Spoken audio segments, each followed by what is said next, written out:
Hello, everybody. Welcome to the Buckeye Weekly podcast.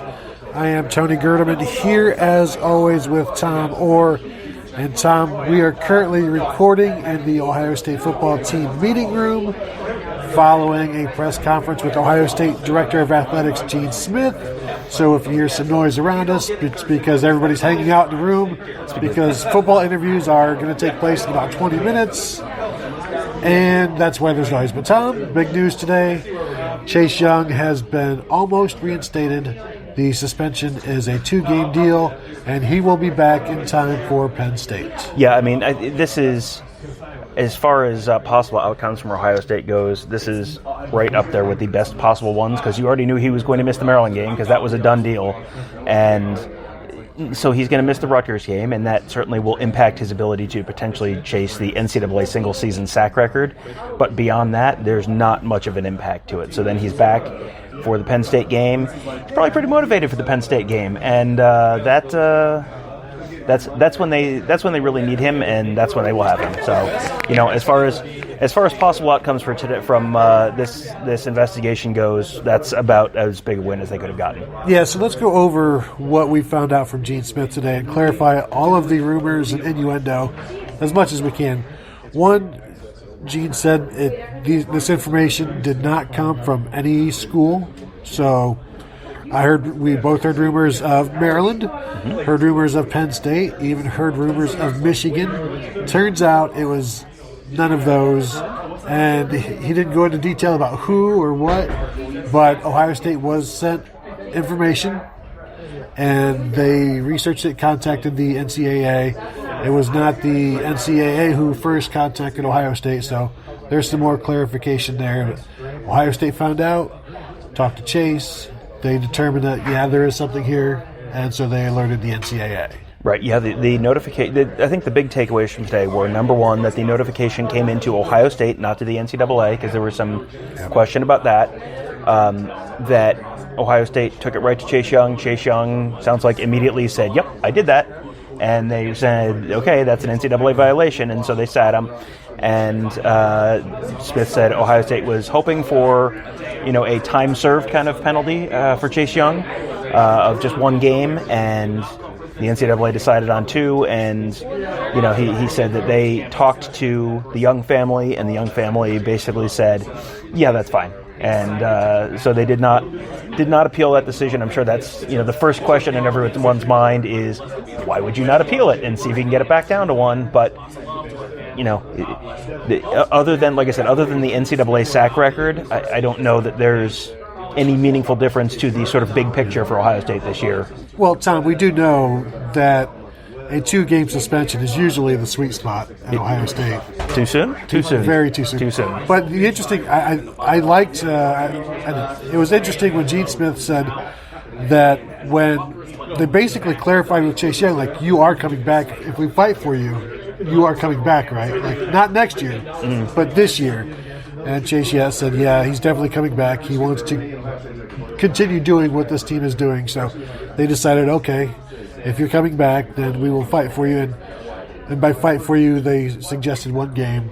Got 2 and said, okay. But Gene Smith did say if the NCAA had said 3 or 4 games, then they would have appealed it.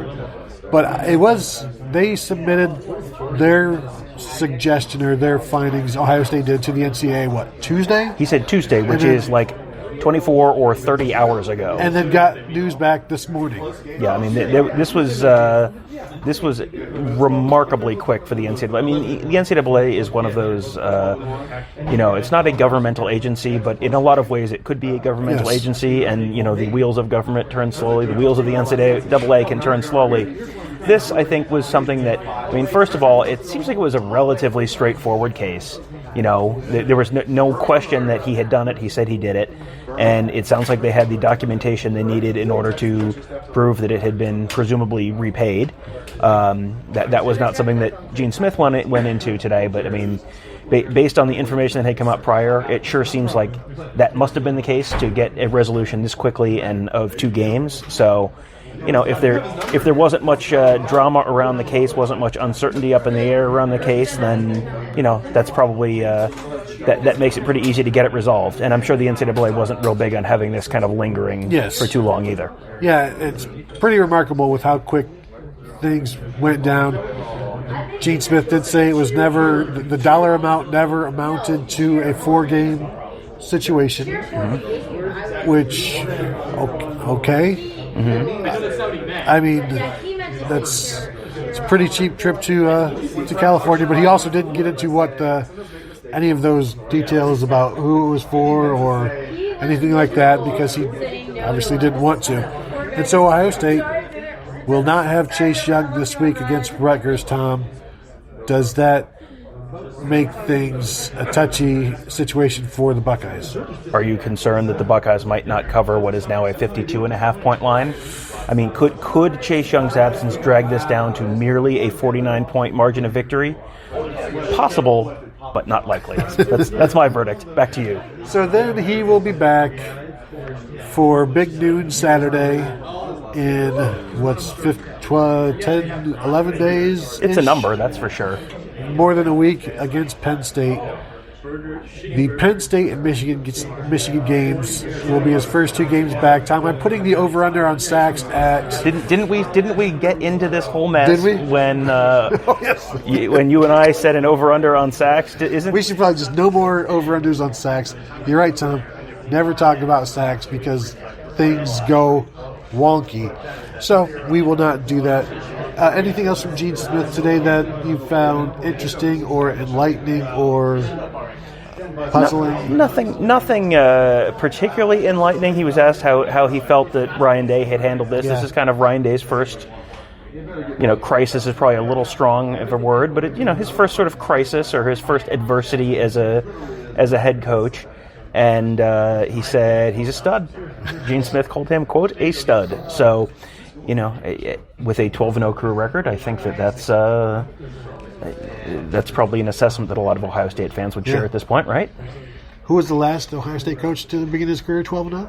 I bet you can't think back all the way back. I'm going to guess it was a gentleman who coached here roughly 7 years ago, and he reached the 12-0 mark. He has now passed Earl Bruce. Earl Bruce was 11-0 in 1979, and pretty good. And he won the Big Ten Coach of the Year award, but because he lost that 12th game, yes, and Ryan Day did not. Ryan Day now ineligible, sadly. And of course, now with PJ Fleck winning his 9th game, he has secured the Coach of the Year award in the Big Ten. Mm-hmm. Row the award. So Chase Young, it was interesting. If Gene was asked, should people still consider Chase Young a Heisman candidate, and he said I think he deserves to be in New York, is what Smith said.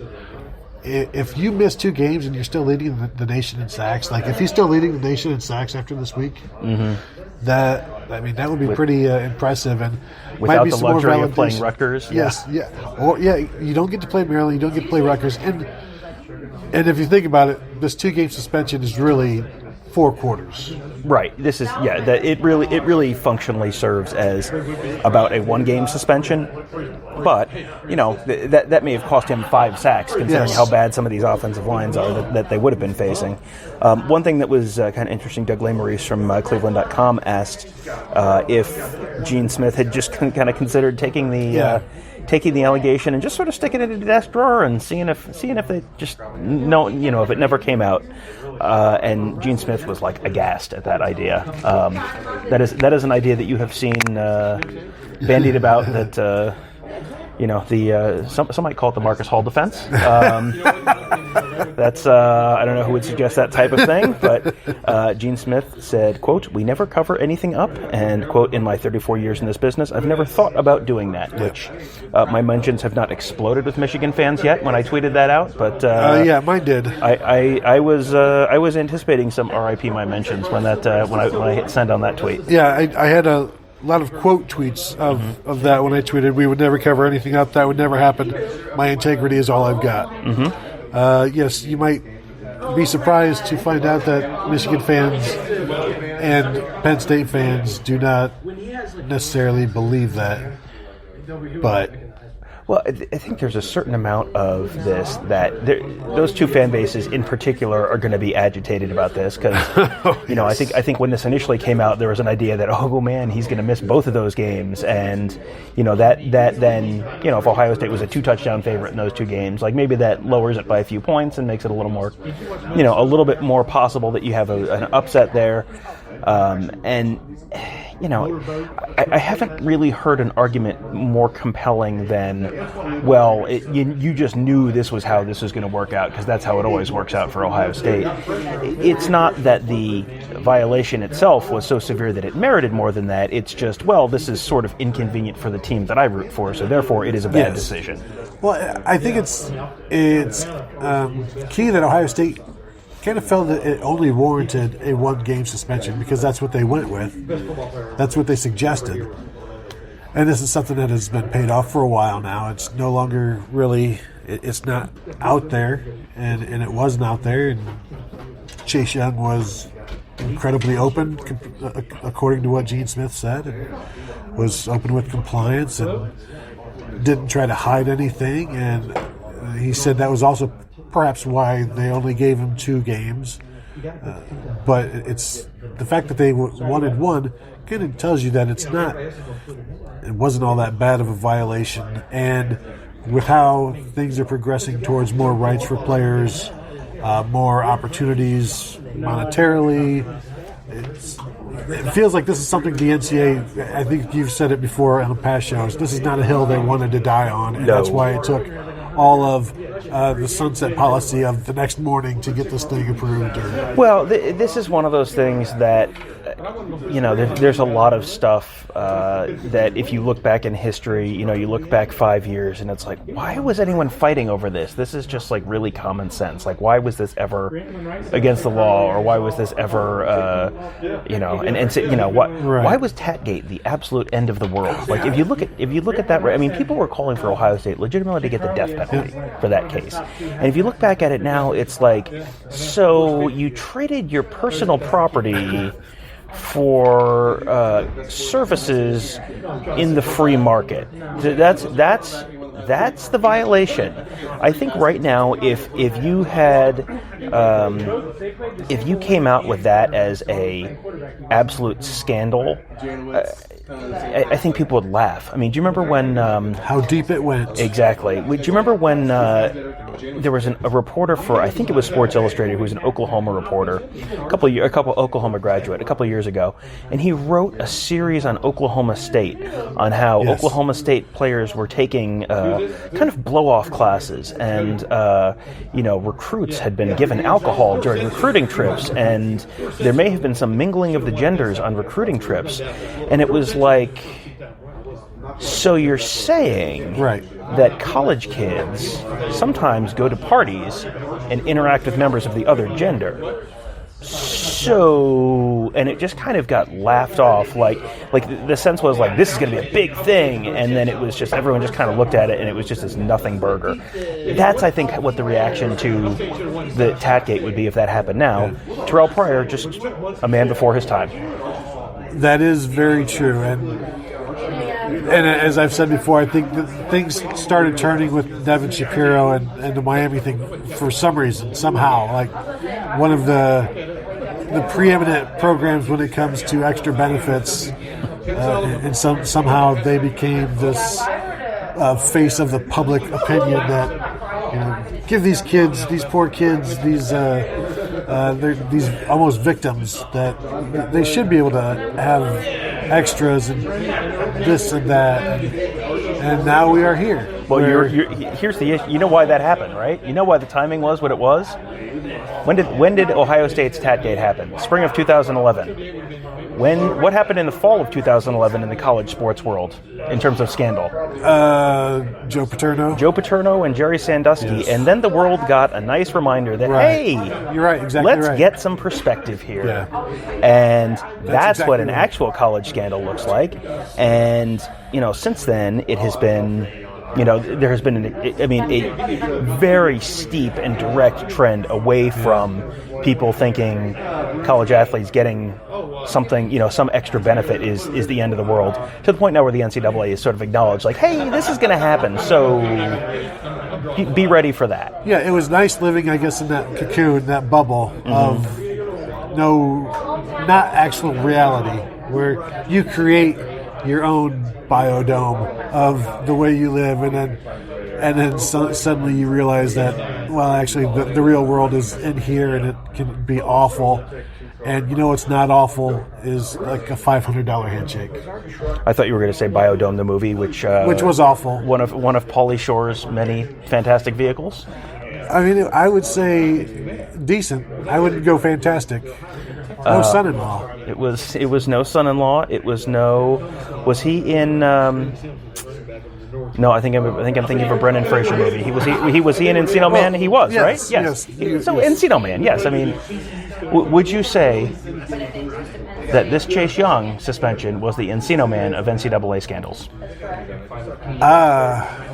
I don't know how you could. I'm surprised Gene Smith didn't say that himself.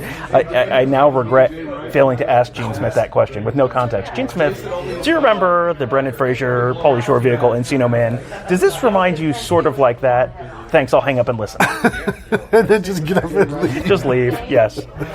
Unfortunately, they don't give you a mic here. Normally, during the post-game press conferences, they give you a mic. I would not. Here, you would have to shout it out. Well, but I also would not have had a mic to drop after asking that question. It was kind of my bigger concern there. You just drop your phone. Actually, you're using it to record. Just drop something and then walk off. Exactly. So, looks like practice has ended. We are now being permitted to go into the practice facility for interviews, which means we are going to have to say goodbye because Tom has to say goodbye. Goodbye. All right, we will see you guys. And this is just a bonus show. This is a quick emergency episode that we had to get out, and now we will call it a day. We will talk to you for real on Thursday. Well, this is for real, but we'll talk to you guys again on Thursday. We'll see you.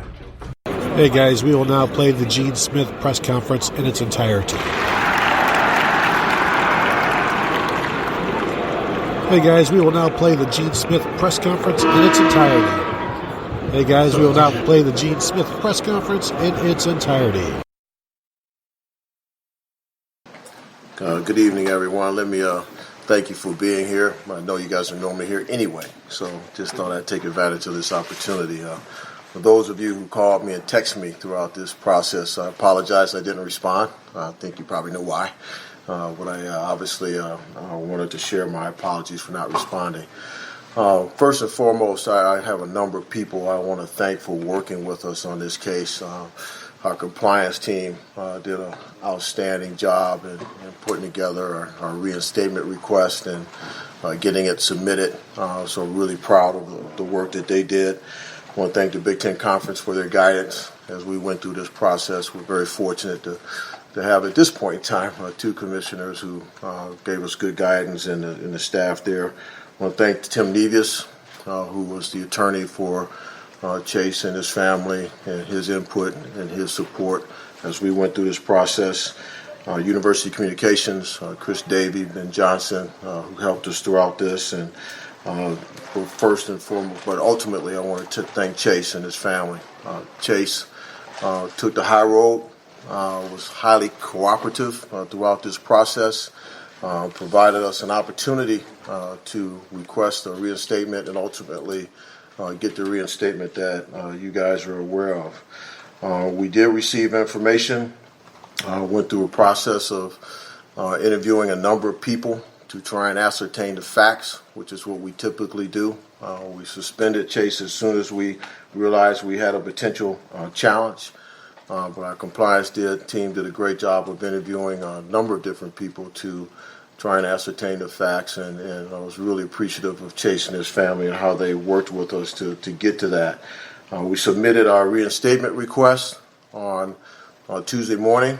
We were fortunate to get that done in that time frame and get it to a point where the NCAA staff was able to expeditiously give us a response that you are aware of. So earlier today we got that response and ultimately shared it with you.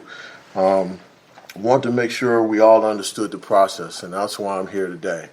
I'm not going to talk about details of the case. That's not going to happen here today.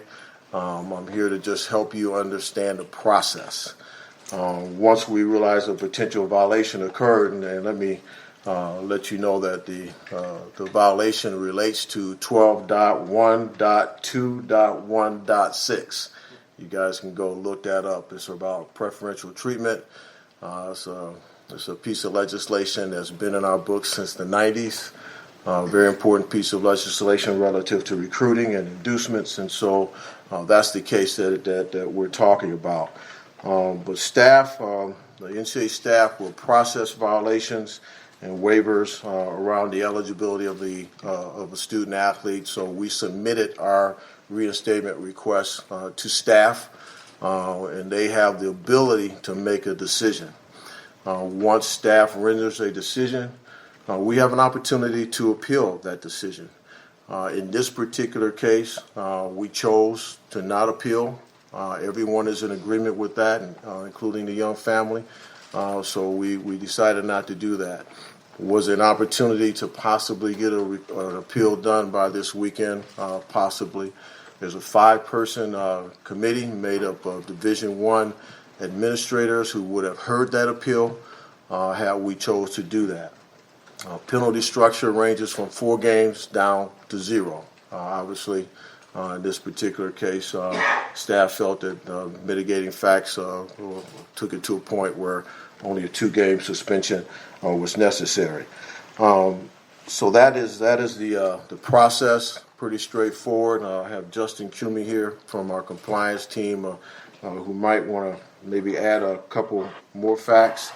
I want to be clear that the accusations did not come from anyone from Maryland, did not come from anyone from Penn State or any other school in the Big Ten Conference, despite all the things that my teammates are telling me that is out there in that social media sphere that I am totally unfamiliar with. But I want to be clear that it was not someone from Maryland or Penn State from what I'm hearing. The other thing I want to be clear about is one of our own, Kurt Herbstreak, was trying to lay out the scenarios. So I want to make it clear that from what I understand, from what I heard, he was trying to lay out the scenarios, and we're really appreciative for the fact that he was trying to lay that out. I think a lot of that was misunderstood, what he was trying to represent and share. So I know there's a lot of rumors out there. I was trying to explain the process so we can alleviate some of those rumors. And I apologize to all of you that I can't get into the details of the case. That's obviously for the family to do. There's some FERPA issues around that and privacy issues, so I'm not going to even tread into that space. So if you have questions around process or timing or any of those type of things, I'll be more than happy to answer your questions. And I may defer some of them to Justin because he's more of an expert in this space than I am. And we'll ask that if we can just keep it to one initially, if we can get through this list of people, and then if there's some time for some follow-up, we'll go ahead and do that. We'll open it up front row right, Austin from Letterman Row. Gene, would you compare this and put it together with the name, image, and likeness thing going on? This is maybe one of the first examples where it felt like everyone was in agreement that Chase is better off on the field, and the players are starting to have more support when these rules violations happen, and if there needs to be a change. Are administrators sensing that when you go through this and combine that with the other process that was going on? Did it change your mind at all, or do you sense that different way people are evaluating these suspensions? No, I really think that name, image, and likeness is an important thing for us to do, and I think all of you know that. We always need to continue to find ways to provide additional benefits to our student athletes, and I think that hopefully someday, some year, we'll get to that around all the politics that we're dealing with. However, you're right. In reality, when you look at this particular case, it fits.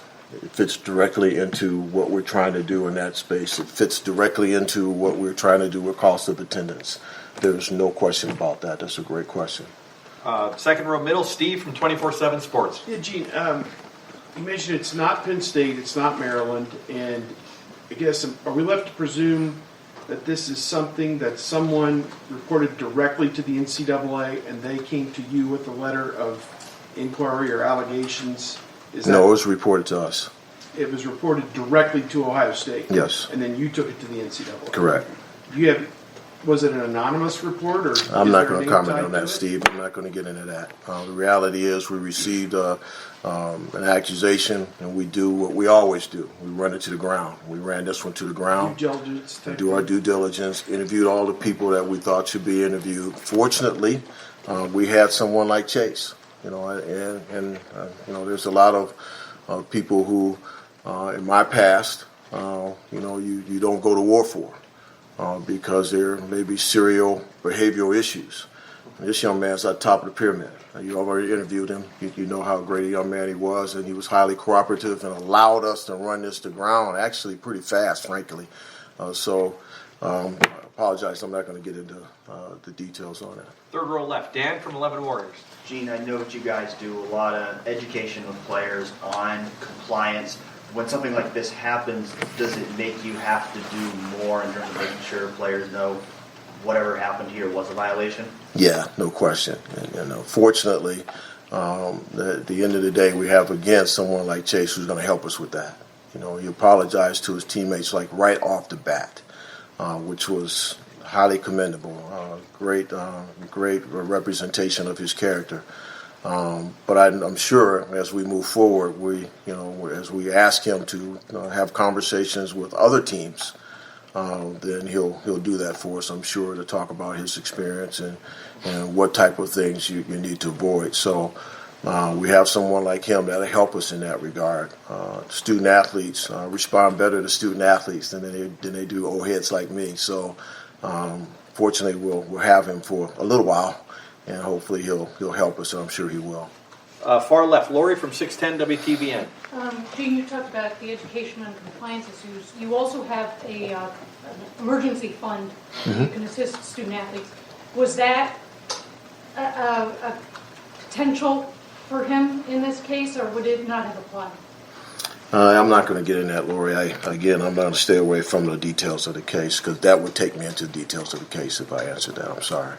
Front row right, Tim, Letterman row. Yeah, just two quickies. Gene, number one, can you give a ballpark of what the figure was that was involved? No, I can't. Yeah. And then number two, past that, was it... This is hard not talking to you guys. You guys know. That's why I didn't return your text messages and phone calls, because you know how hard this is for me, right? God. Go ahead. I'm an open book. You know that. Just turn the mic off and we're off. No, I know. Anonymous source. Was Chase's reaction to it, et cetera, his forthrightness, is that why it's a two-game, from your vantage point? Contributed. How much did that contribute to Oh, it? no question. That contributed. It contributed in a great way because we were, one, able to move expeditiously. We were able to line up the interviews consistent with what we thought it should be because he brought transparency.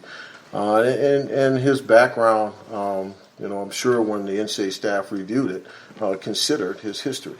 And he doesn't have a blemish.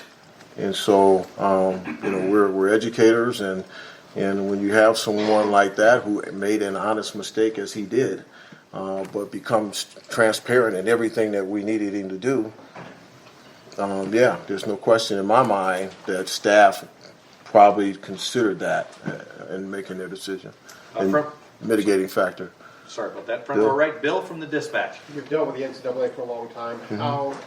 How would you term or characterize the speed with which this was resolved? And how much did you pressure the NCAA or ask the NCAA to resolve this as quickly as possible? Yeah, you don't pressure. So no, I think they were phenomenal. I don't know if I've said it, but I think the staff changes that have occurred over there have been positive, and we worked with them along the way. Compliance staff, maybe every day, every other day, kept them in the loop. So it was a situation where it's not just landing on their desk. They know we're cooperative. They know we do our due diligence, and they respected that. So I think that level of cooperation helped us in this particular case. I think they moved exceptionally fast, considering we gave them the submission on Tuesday morning and got a response this morning. That's pretty fast. Right behind Tony, the ozone. Gene, the CFP provides families with stipends to travel. Is there any talk of expanding that to the New Year's 6 and beyond?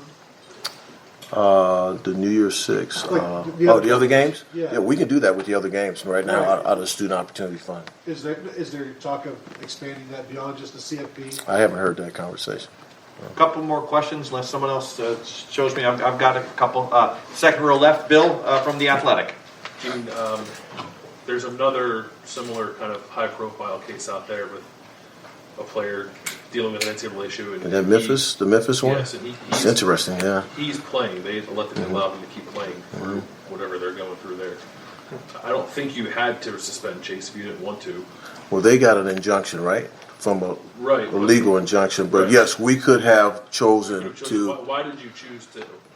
Because we felt that there was enough, at the time, we felt there was enough fact that a violation occurred. Let's be clear, a violation occurred. And so what you do is you make a business decision. You sit him now or you sit him later. Because he was going to sit. So it's just a matter of when and how many.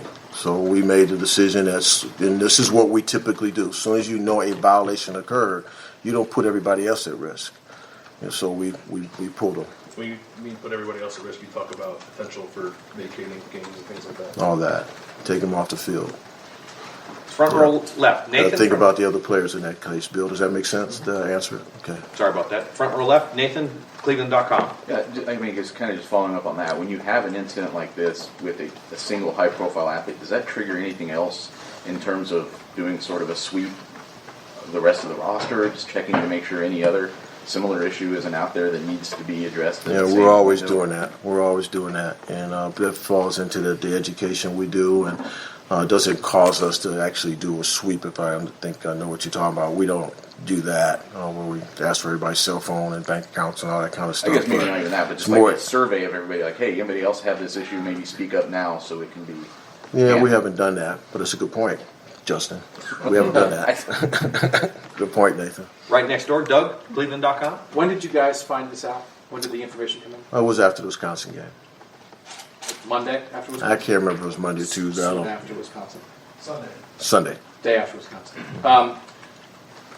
Did only Ohio State investigate and you presented your findings to the NCAA, or did the NCAA do any investigation of itself? No, only us. Yeah, which is consistent. This is an eligibility issue, not a major infractions issue. It's an eligibility issue. And if it is, was there ever a chance that vacating anything from this season was ever on the table? Never. This is a single individual eligibility issue. Had we played him, we may have been in a different spot. If you play him after the information comes in, exactly. Now it's an issue. It's not really whenever something happened, it's when you became aware of it. That's right. It could be both, though. It could be both. Okay. That's right. It could be both. Why not just put it in a drawer and hope nobody ever finds out? Who are you talking to, Doug? Where'd that come from? What was that? Is that a moment of weakness? No, I'm curious what your answer is. We never cover anything up. We're never going to do that. Would that ever happen? I mean, doesn't that happen? In my 34 years of doing this business, I've never even thought about doing that. You know, you own certain things in life as an individual. My integrity is all I got, and nobody's going to take that from me. And so I may make mistakes, I may say things wrong, I may do things wrong, but it's coming from the right place. So that's not even a thought of mine. And if someone asks me to do that, I'm history. It's that simple. We're going to do it the right way, regardless of the circumstances. If the outcome whatever the outcome is, it is what it is. I'm not going to jeopardize my integrity and the integrity of my institution and what we're trying to teach these young men and young women. You make a mistake, and Chase is a perfect example of that. My God, he's a kid who admitted that I made a mistake, and he went public with it. And apologized to his teammates, apologized to all of Buckeye Nation. And he didn't have to do that. He could have He could have not cooperated, to your point. Great question. He could have not cooperated, try to cover it up and say, I'm going pro. No, he wanted to come back and play with his brothers. And so at the end of the day, he was transparent, he was honest, he was forthright. That's what you want in your student athletes. And that's how we have to behave. If we don't behave that way, you don't have Chase Youngs. So no, I never even thought twice about pushing it under the rug. And I'll go one more. We're going to charge you in a minute. I know. How many is that? Is that 4 or 3? Okay, I'll say it. Is this the NCAA and this system functioning at a high level that it got reported, you guys did your due diligence, you went to they ruled early and quickly, or is this the NCAA not functioning because this seems like a minor thing and a kid missed 2 games? This was relative to process and function, to your question.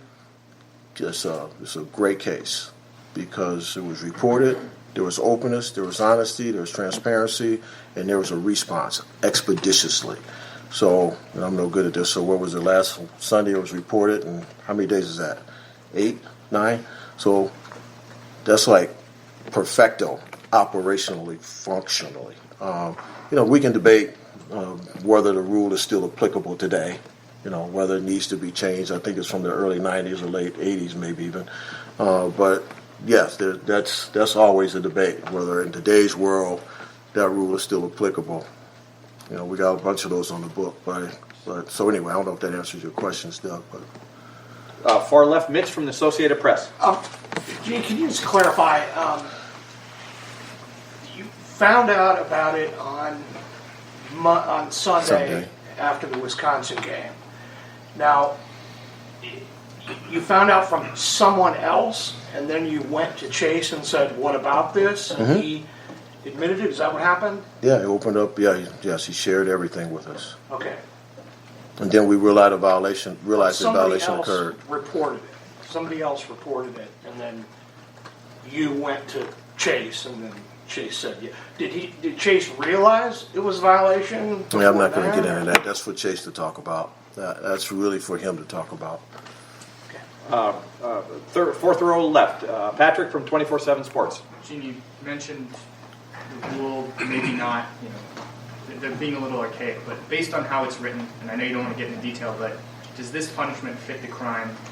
We get a lot of questions about this, that, and the other thing. I'm just, without going into detail, does this make sense to you that he misses 2 games? We requested that the 1 game suspension be the penalty, and so obviously we felt differently, but we are accepting 2. We're going to go one more question, then I got 2 follow-ups. Clay, over to the right, WS. Just to clarify, you said you did appeal, or an appeal was not necessary. We chose not to appeal. We could have appealed to 2 games to try and get it back to 1, but we chose not to appeal. But that's what they levied, 2 games. Yes, that's a staff levy. It's not an appeal. Okay, so it goes to staff first. They made their decision. We accepted it, as opposed to going to the committee to ask for an appeal to take it down to 1. But it didn't rise to a 4-game Nope. issue. Because staff didn't take it there. They didn't take it to 3 or take it to 4.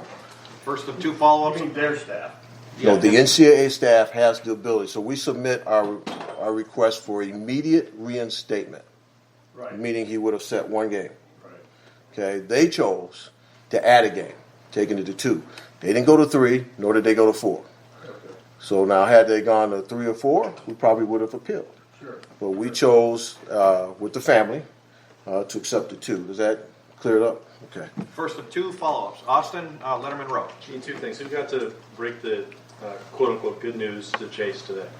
Ryan Day did. Okay. Yeah. And what have you learned about your first-year coach? This is kind of the first major thing going on for him. He's a stud. I mean, I think I may have shared this before. All the things that, we thought that he was capable of have come to fruition.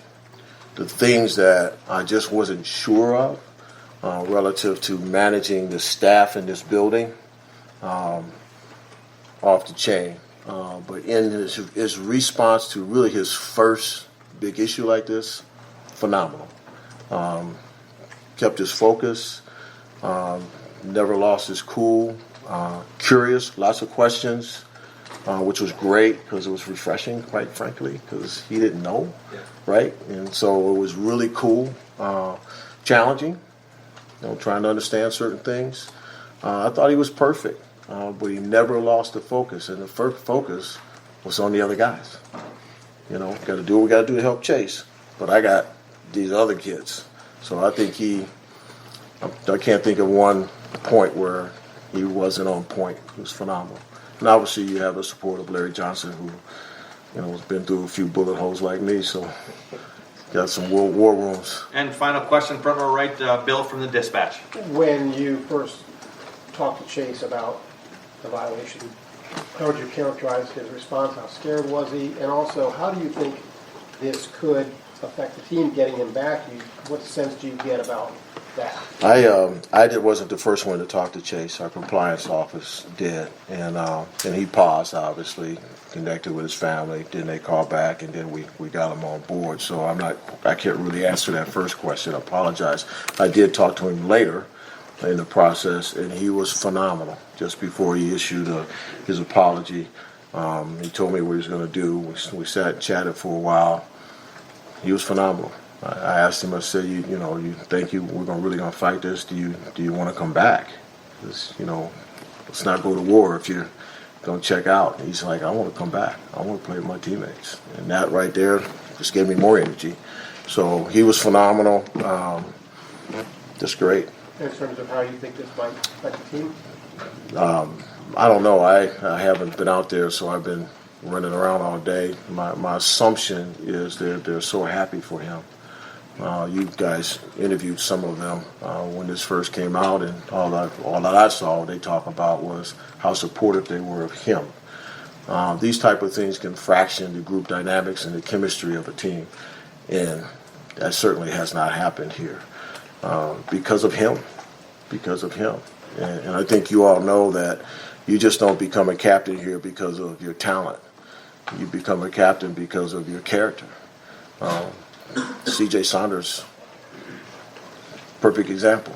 So to me, this team has embraced Chase as a person, and I think because of that, it's held tight, and I think it's going to hold tight. So I don't know if that answers your question, but I think Chase is a large part of that. He's just a great human being. We do have one late question. Front row Bill, Joey from the Dispatch. Gene, before the suspension happened, Chase was talked about in the Heisman Trophy discussion. The award has integrity as part of the parameters of it. But you were, I guess, pleased with Chase's candidness throughout this process. Would you like voters to still consider him for that award? I sure would. What are your thoughts on that? I think he deserves to be in New York. And I was fortunate. I was a roommate of defensive end who ended up in New York, a guy by the name of Ross Browner. He ended up in New York. And Chase reminds me of him. In the collegiate space, he was so disruptive. And Chase is that type of player. He is so disruptive. And one of the things we did talk to him about was stay in shape, because if you come back, you got to come back like you were. And I remember that conversation with Ryan. It's like, okay, you got to work out, man. So anyway, I think he deserves to be there. When you're talking about the best player in all of college football, I think that's, frankly, my own opinion. With the Heisman, we're going to lean to the quarterback. We're going to lean to the running back. We're going to lean to that.